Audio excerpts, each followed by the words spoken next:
A very good day. I bid to everyone.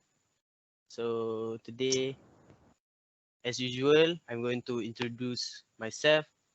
I am AZZHAD AZIB and from BMMP final year.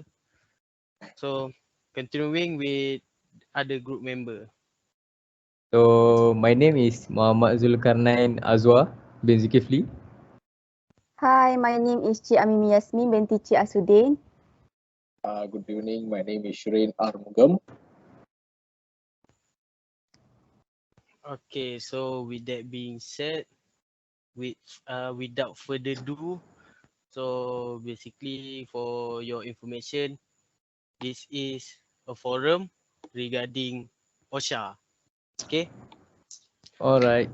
so there are two acts bonding all organizations in Malaysia to ensure the workers are being protected from all risks coming from the workplace hazards.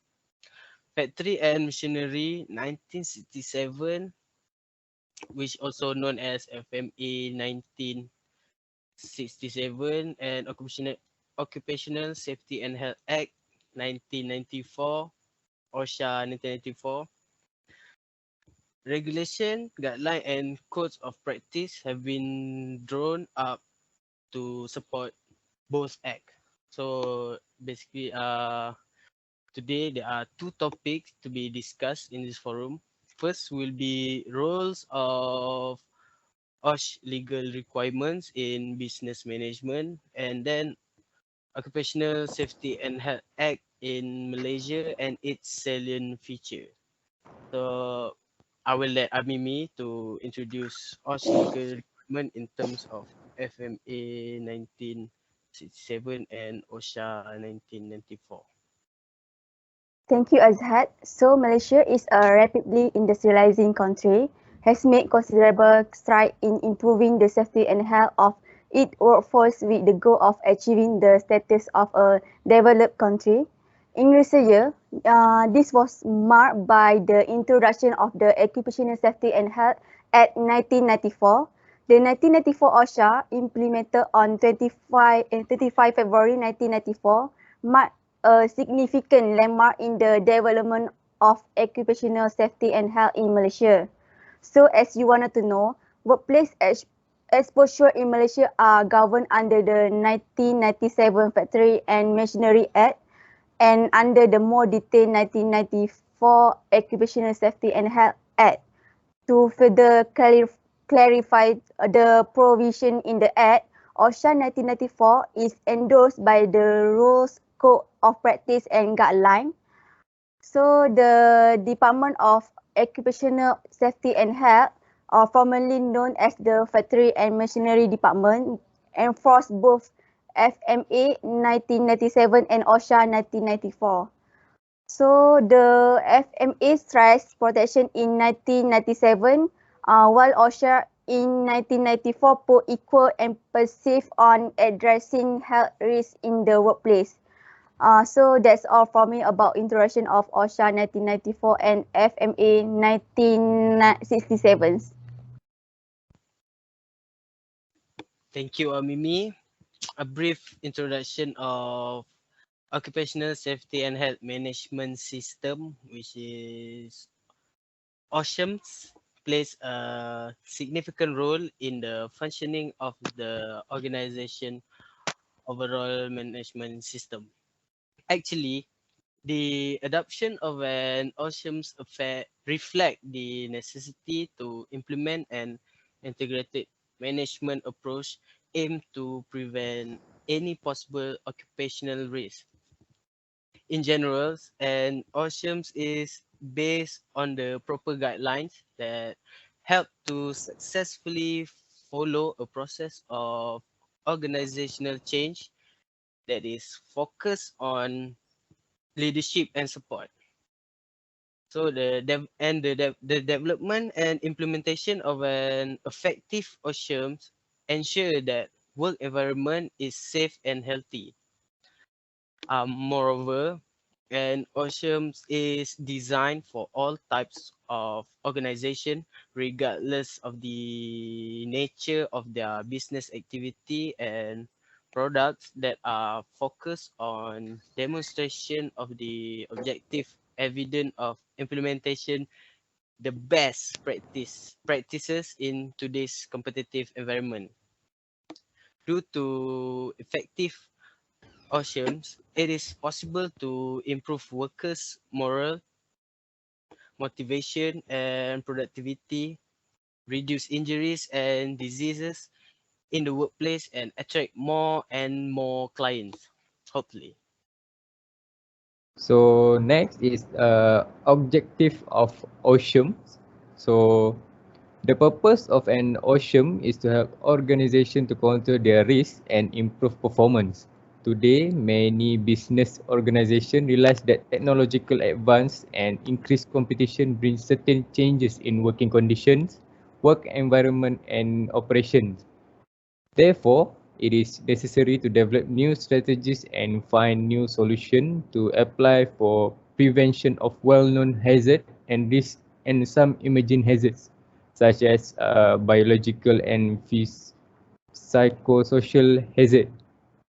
There are several models of occupational health and safety management system, each of which serve one of the same purpose: to reduce hazard and risk through the proper and improve the organization performance.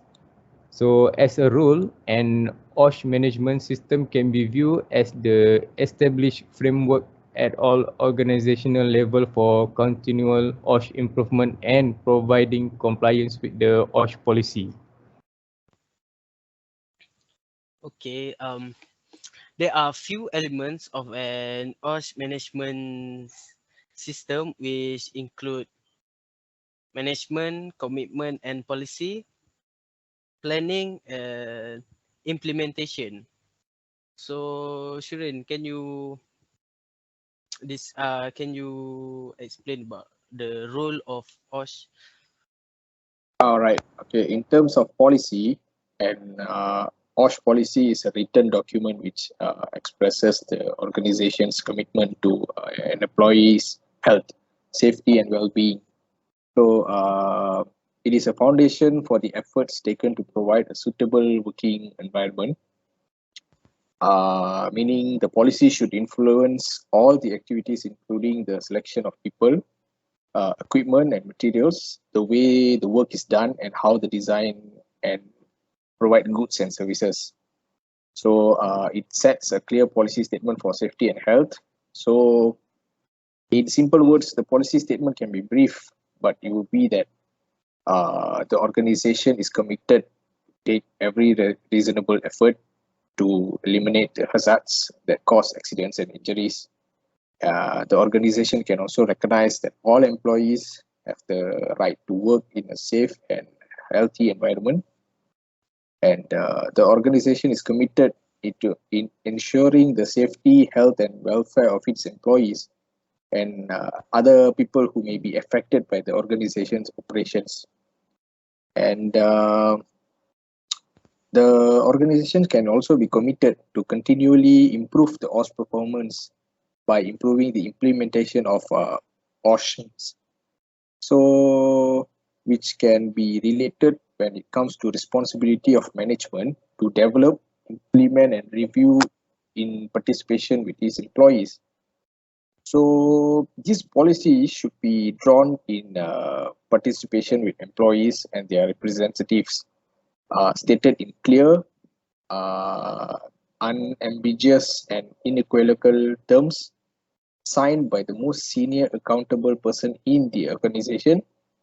It should be always kept up to date, communicated to employees and individuals or groups concerned with or affected by the OSH performance. Moreover, the policy must demonstrate the commitment and ways to manage the safety and health matters in the organization. So there are no set rules on what should include in the policy, but it is often only one page long. So the most accountable person in the organization should endorse the policy. Okay, thank you, So Shuren. So I will explain about the organization part. The role, the role, responsibility, accountability, and authority of all employees who perform duties that are part of the OSHIMs shall be clearly defined, documented, and communicated to respective employee. This can be described in job description, manual, and procedure. The executive ownership and accountability of OSH perform is a critical feature where the employer is held directly accountable for each aspect of the OSH program. When determining the resource required as organization part should be considered, like financial and human resource, the technology, infrastructure and equipment, information system and training. The employer should appoint a person at the senior management level as OSH management representative to develop, implement, evaluate, and report on the performance of OSHMs. The management representative would be supported by other personnel who have delegate responsibilities for monitoring all the overall operation of the OSHMs. I'm sorry to interrupt, Amimi, but what does it really mean? The employer has to clearly define responsibility, accountability, and authority for the OSHMs. Every member of the organization should understand their respective responsibility, authority, and accountability for OSH issue. Okay, so with that being said, what measures should be organization take to fulfill this requirement? The organization should ensure that every employee is accountable for their health and for their co-employees. It should also consider incorporating this accountability into job description and make a point of reviewing it during performance appraisal.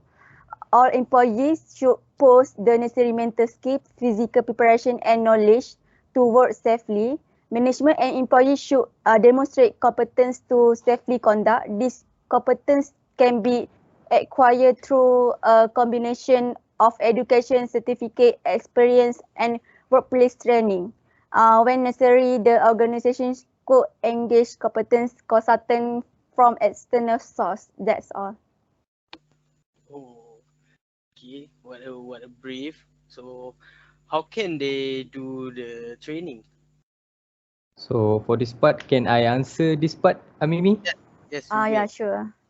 So as for the training, what they can follow the following approach, which is first determine what training the organization needs or prepare OSH training matrix. The OSH training matrix is a tool which can be used to assist employers and supervisor to identify what OSH training are required for their workers. So the matrix aims to compile a list of OSH training modules necessary to equip workers with the skills, knowledge and information to effectively manage hazard exposure during their working day. So second is prepare the training plan. Training plan by prioritize the training modules and develop a training schedule for the organization. It is recommended that the legislation and hazard management training modules are delivered first. So the other modules listed within the OSH training matrix can be delivered in an order appropriate to the worker's need. So 3, deliver the training. Once the plan is developed, train the workers in accordance with the training plan and schedule. May require developing the training modules for the topics covered within the worker specific element. Must ensure that the information is easy to understand and try using variety of training methods to deliver the message. Also ensure that the trainer has enough time to prepare their resources and venue. Competency training should be conducted by a competent person. So 4, evaluation of training. Check whether the training has worked or not. to make sure that the training program is accomplishing its goals, and evaluation of the training can be valuable. Training should have as one of its critical components a method of measuring the effectiveness of the training. A plan for evaluating the training session, either written or throughout by the employers, should be developed when the course objective content are developed. And it should not be delayed until the training has been completed. Evaluation will help employers or supervisors determine the amount of learning achieved and whether an employee's performance has improved on the job. That's all. Okay, so thank you, AZWAR. So as for the planning and implementing, they consist of three keywords: initial review, system planning, and development and implementation, occupational safety and health objectives. So the first one is initial review. The organization's existing OSH management system and relevant arrangements should be evaluated by an initial review and as appropriate. In the case where no OSH management system exists, or if the organization is newly established, the initial review should serve as a basis for establishing an OSH management system. So the initial review should be carried out by competent persons in consultation with workers or their representatives as appropriate. The second one is system planning, development, and implementation.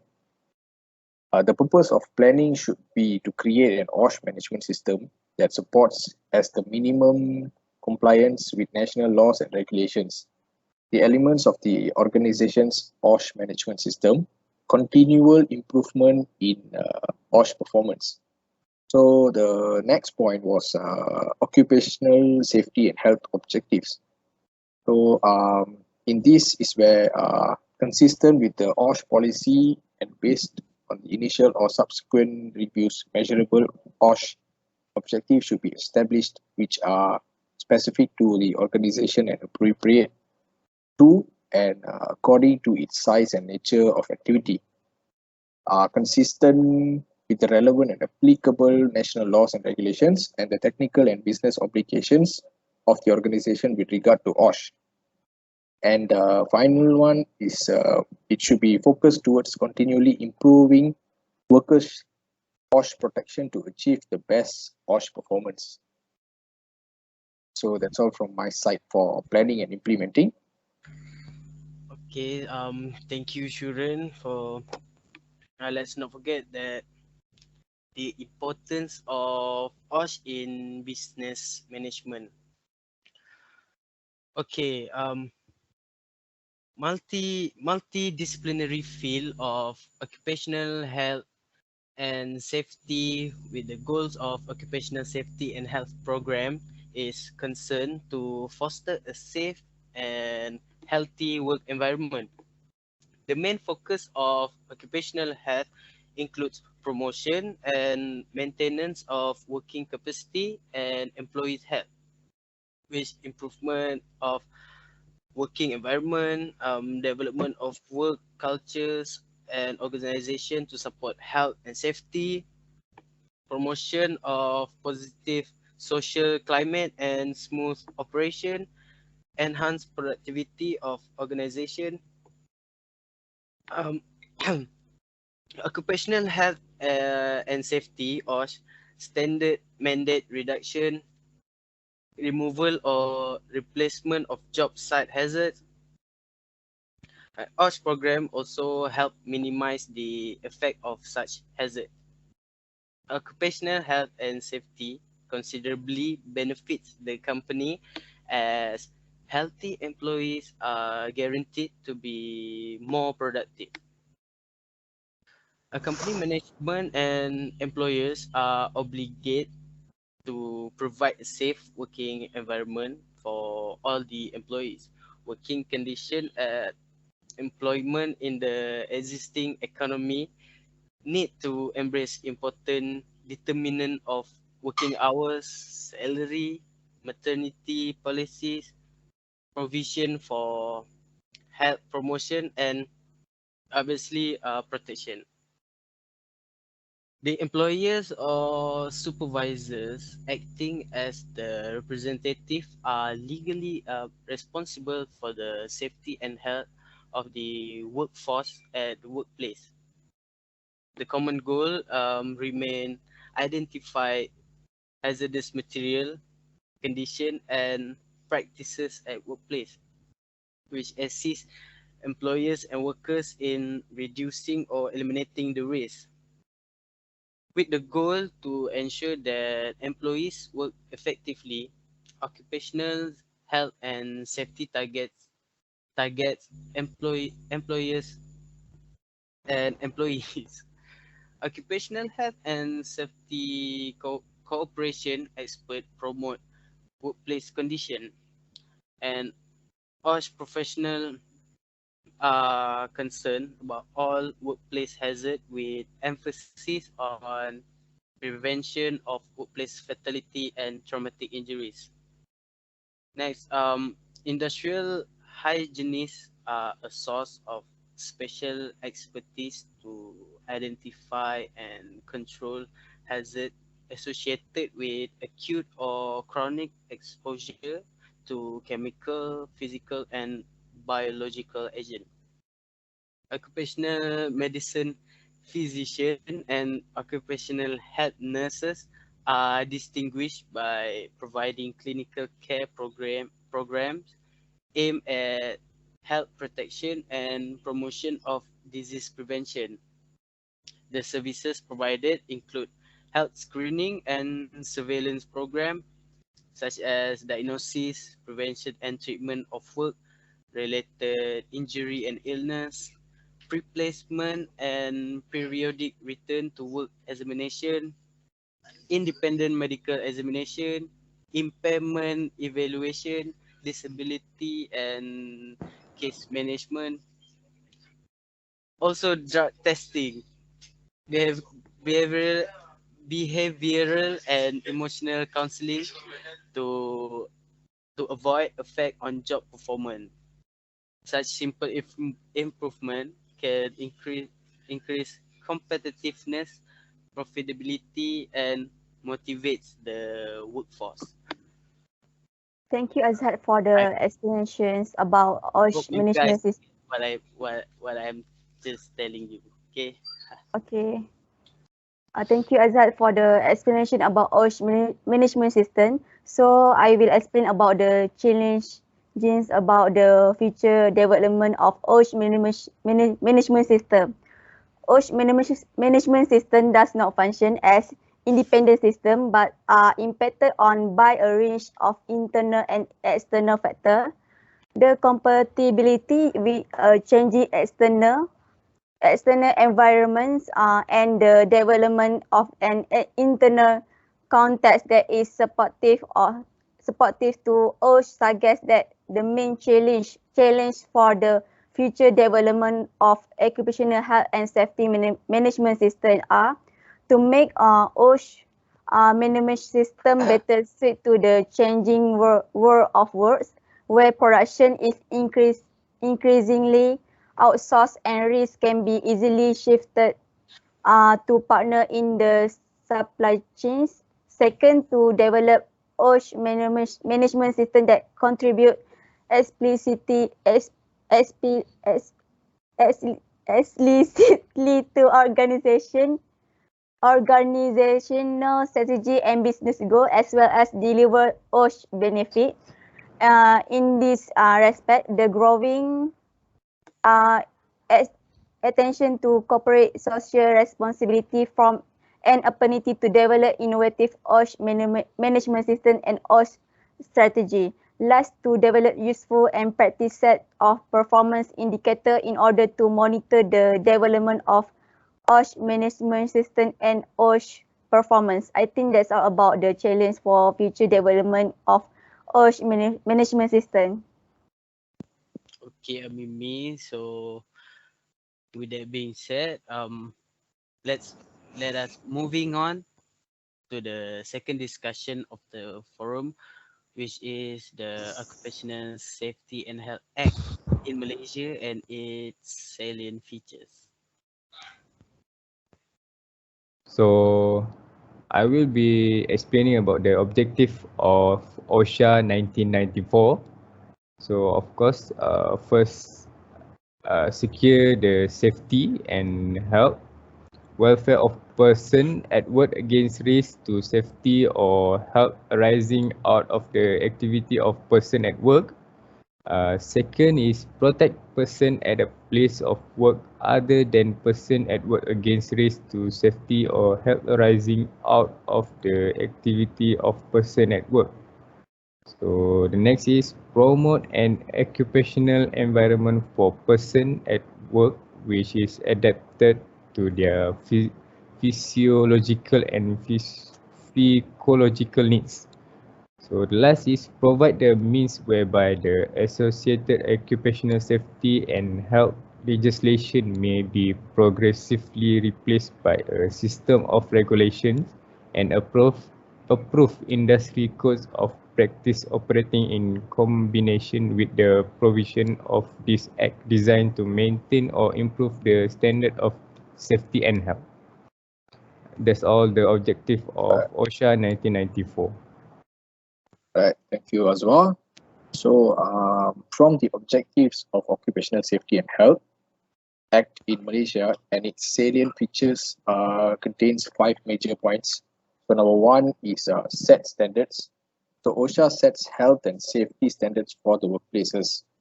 So, they do so after listening to recommendations from their various advisory committees. Sometimes they come up with standards on their own, and at other times they come up with standards through responding to requests and from other groups and government agencies. So they publish those standards so that employers can follow them. So they sometimes grant variances if the employer can't meet the standards right away. So they also revise standards as necessary since technology and other elements in the workplace do change. So they can also access penalties to workplaces in violation. So the second point is listens and responds to worker appeals. So in one of the function of OSHA is to listen to worker concerns and find ways to respond to them appropriately. Workers can file a complaint about safety and health issues in the workplace by calling or writing OSHA. So OSHA makes it clear that this is a worker right and that employee cannot punish workers who file such complaints. So the third point is publishes research and data on workplace safety. So OSHA is a part of the Department of Labor, which publishes through the Bureau of Labor Statistics information on injuries, illness, and fatalities related to the workplace. So they also make available data on the workplace standards that are more often violated, as well as workplace fatalities. The fourth point is issues hazard alerts that help employers keep workers safe. So what do I mean by this is that OSHA also issues hazard alerts to employers to let them know of potential dangers and to inform them of ways they can help workers to avoid such dangers. As an example of a recent hazard alert is information on risks for workers who are doing manual tank gauging and sampling at sites for oil and gas extraction. So the fifth and final point is it provides training and education. So OSHA provides learning resources such as videos and interactive web-based tools on a wide range of health and safety topics, including those related to construction, working with electric power, food processing, working in a hospital, and woodworking. So just to name a handful, and their training institute provide classes in occupational safety and health for workers such as compliance officers, federal agents, consultants, and others. So that's all from me. Thank you, SHUREN. So I guess there are so many points has been shared by all the panels. So I guess it's time to conclude all this. So as a conclusion, under the OSH law, employers have responsibility to provide a safe workplace.